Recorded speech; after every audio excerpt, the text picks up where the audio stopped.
My name is Sau del Rosario. People call me Sau, and I'm in the business for more than 25 years. I was born and raised here in Angeles City.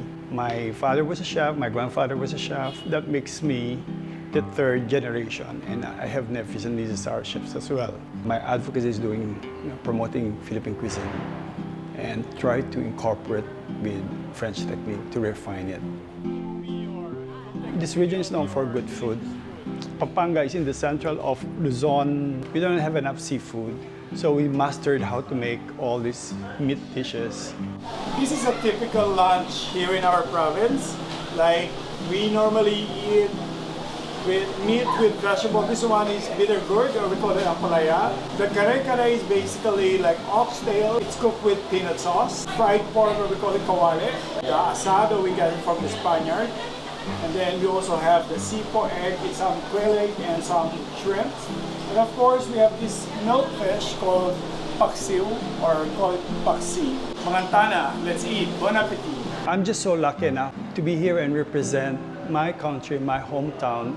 And today I want to share you this wonderful food, the Filipino cuisine, because I believe that culture is best served in a platter.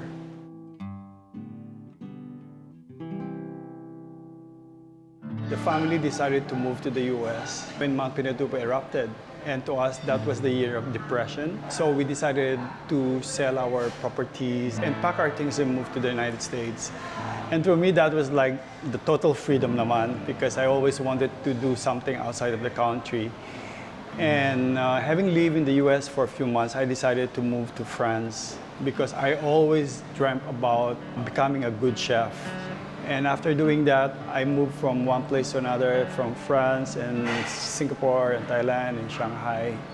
I always look forward to coming back to the Philippines, especially to my hometown, Angeles City. I owe this place so much. So when I came back here, the first thing that came up to my mind was the people of the Aetas. I thought it would be a good time for me to find out how they're doing.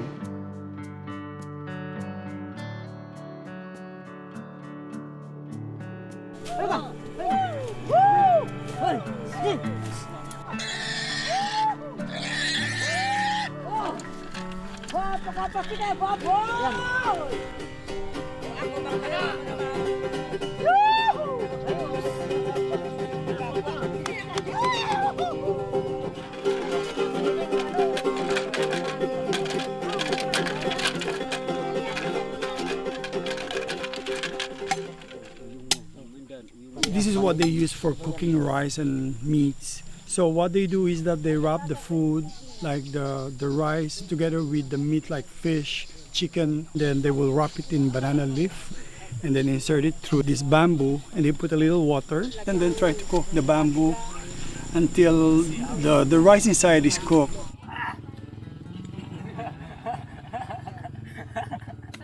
Saan po kayo na? Anong gawan tamo? Anong lutong gagawin niyo? Yung gawat natin ng babi, kabitaya kimbulo. Okay, kene. Na kimbulo yan. Dito ka asin.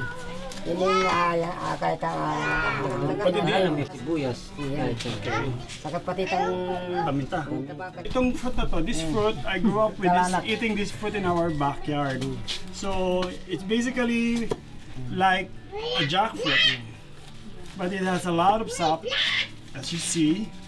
But the membrane is the best part. The texture is so good and the flavors is awesome. So I want to incorporate this to their pork. Let's see how it goes. Okay. Okay, and then ito ilagay na natin sa buho. Tapos ilagay natin doon sa kanun. nice. Lanum. Diyan ko'y na lanum. Taiha ibungoy ko'y na tamo na kinakaknak na. Oh, diyan ko'y na bulong. Takap. Ate, takip. Takap. We need to cover para yung moisture doesn't come out. The steam, I mean. Katapos ilagay na natin sa apoy. During Pinatubo, there were displays as well. To start all over again, it was very tough. Mahirap talaga. Kasi puro abo. puro abo yung mga ano Pero dyan. nakakalungkot yung bagong naglipat kami dito, nakakalungkot yung bundok namin. Walang kahoy dito kanina. Walang kahoy. Kalbo lahat nun ito. Walang kahoy. Puti lahat. Puti lahat sa lahat. Dinala kami doon sa Palayan City.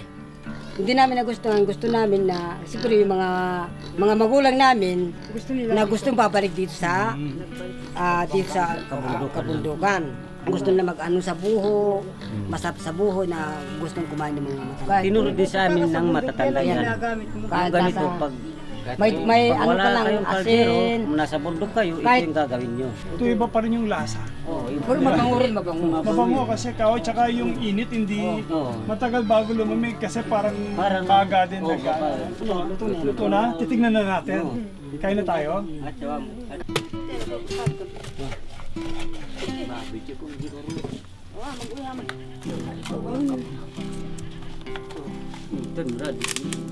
Ang ganda ng luto ah.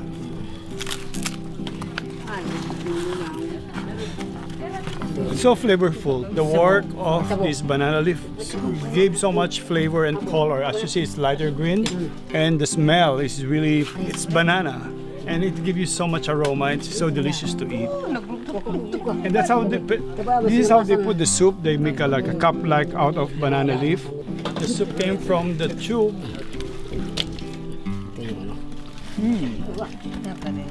And it's organic. You couldn't even, it's all pork. And here's the leaf that I added into it. Let me see you. Yeah, it's zesty. It's a little bit acidic, so it really balances the flavor of meat.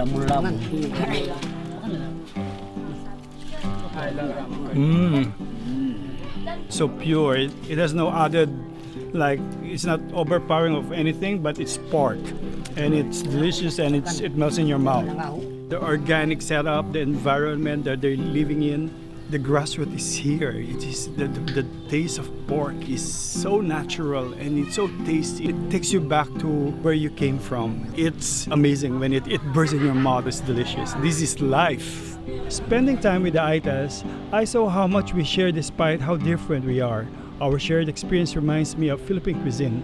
It's multicultural, complex, and free-flowing. And being colonized by Spain, Japan, and the US has made our food, culture, and way of life stronger, more meaningful, and more colorful.